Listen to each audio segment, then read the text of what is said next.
जो उनका ये था, एक चमक थी उनके चेहरे पे, क्योंकि वो तो कहार में अंदर में थे। बाहर में जब निकल के उनको देखे तब उनको लगा कि ये हम गलत आदमी को ये झाड़ सुना दिए, ब्राह्मण दोष हो गया मेरे को। तो फिर वो उनसे माफ़ी मांगे और उसके बाद फिर उससे समझे कि आप ऐसे क्यों हैं, ऐसा क्यों रखे अपने आप को। तब उन्होंने बताया कि ये अंतर्मुखी भाव है, जो कि आत्मज्ञान होने पर मेरे को किसी चीज़ की नई चीज़ की चेष्टा ही नहीं है, किसी चीज़ को पूरा करने का विचार ही नहीं है। क्योंकि ये इनका तीसरा जन्म था। पहले जन्म में भी वो बहुत कुछ किए थे, लेकिन लास्ट में वो मृग वाली चीज़ की वजह से उनका मृग में जन्म हुआ। लेकिन भगवान की चूँकि असीम कृपा थी उनके ऊपर, इसलिए जो पुनर्जन्म के बाद लोगों का ज्ञान चला जाता है, जीरो से सब स्टार्ट करते हैं, उनका वो जीरो नहीं है, उनका क्यूमुलेटिव बैलेंस चल रहा था। वो जान रहे थे कि हम पहले जन्म में क्या किए। तो दूसरे जन्म में जब मृग हुआ तो अब तो वो समझ गया कि यानी मेरा तो याददाश्त भी नहीं, इतने बड़े तपस्वी थे कि उनको हर जन्म का याद था। तो जब मृग जन्म लिए तो उनको मृग जन्म में याद था कि हमने कहाँ पे लास्ट में फॉल्ट किया और जिसकी वजह से हम यहाँ पहुँचे।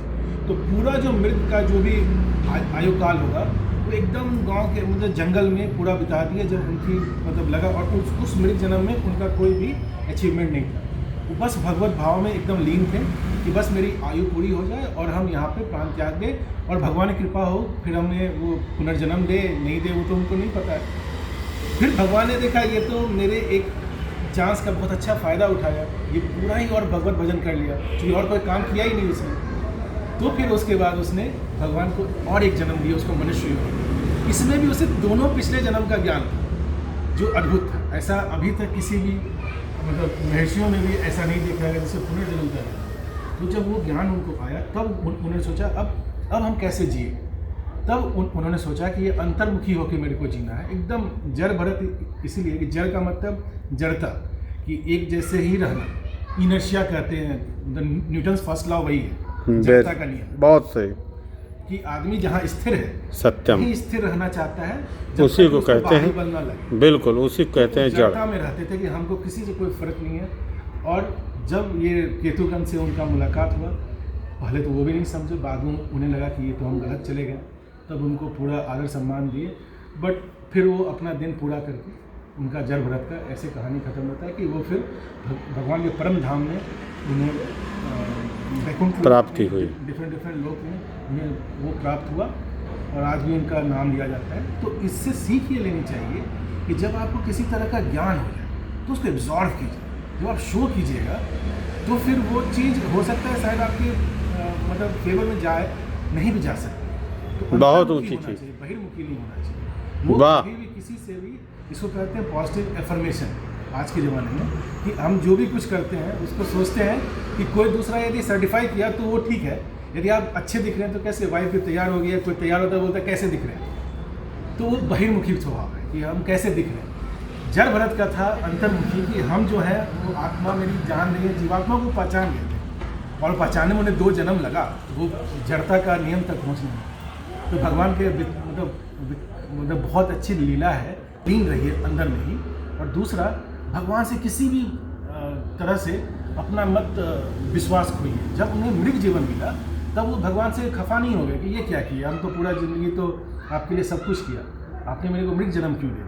ये कभी नहीं आया होगा ना, जब इतने बड़े विद्वानी थे, सब कुछ थे, तो उन्हें वो ख्याल आता कि आखिर की वजह से क्यों हो गया गड़बड़। और इसी का एक मिरर स्टोरी है अजामिल का, कि वो थे पूरा जीवन भर खराब, मतलब एक तरह से उनका जो आचरण था, बहुत ऊंची बात, धर्म योग के हिसाब से नहीं था, कर्म भी खराब, धर्म भी खराब। लास्ट मोमेंट जब इनका लास्ट मोमेंट खराब था और जस्ट उल्टा उनका लास्ट मोमेंट अच्छा निकल गया। नारायण जो उनका एक बालक था उसका नाम लिए तो नारायण, और फिर सबको समझ में आया कि ये तो नारायण का नाम लेकर के मतलब शरीर छोड़े हैं।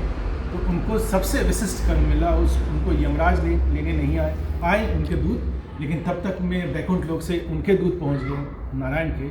बाद में उनको यमराज के साथ वो बहुत अच्छा द्वंद्व प्रसंग है कि यमराज उससे पूछ रहे हैं सवाल कि ऐसा कहाँ गलती मेरे कैलकुलेशन में है कि तुम इसे लेके नहीं जाने दे रहे हो मुझे। बहुत सही। तो वो काफ़ी देर फिर वो यमराज भगवान नारायण के दूतों को इन्होंने कहा समझाया कि अपने लड़के को बुला रहे हैं, ये हम नारायण को नहीं याद किया, अपने लड़के को बुलाए। तो बोले इनके लड़के का नाम कल रखा गया, हमारे नारायण का नाम आदि अनंत से है, आज से थोड़ी है। तो इसलिए एक शब्द कितना भी अधर्मी पापी एक बार भगवान का नाम लिया और मोक्ष को प्राप्त हुआ। अंतिम समय में लिया तो ये हो गया, और वो अंतिम समय में मृग को एक, और मृग वाला जो चेष्टा था वो एकदम नॉर्मल था। वो एक मृग उन्हें मिला, वो सोचे कि अरे इसका क्या होगा, नहीं पहले वो नहीं सोचे, पहले उनको प्यार हुआ नॉर्मल, जैसे किसी को भी किसी से होता है। फिर वो प्यार उनकी आसक्ति में बदल गया, आसक्ति इतनी गहरी हो गई कि उन्हें वो व्यथा होने लगी कि मेरे जाने के बाद इसका कौन देखेगा।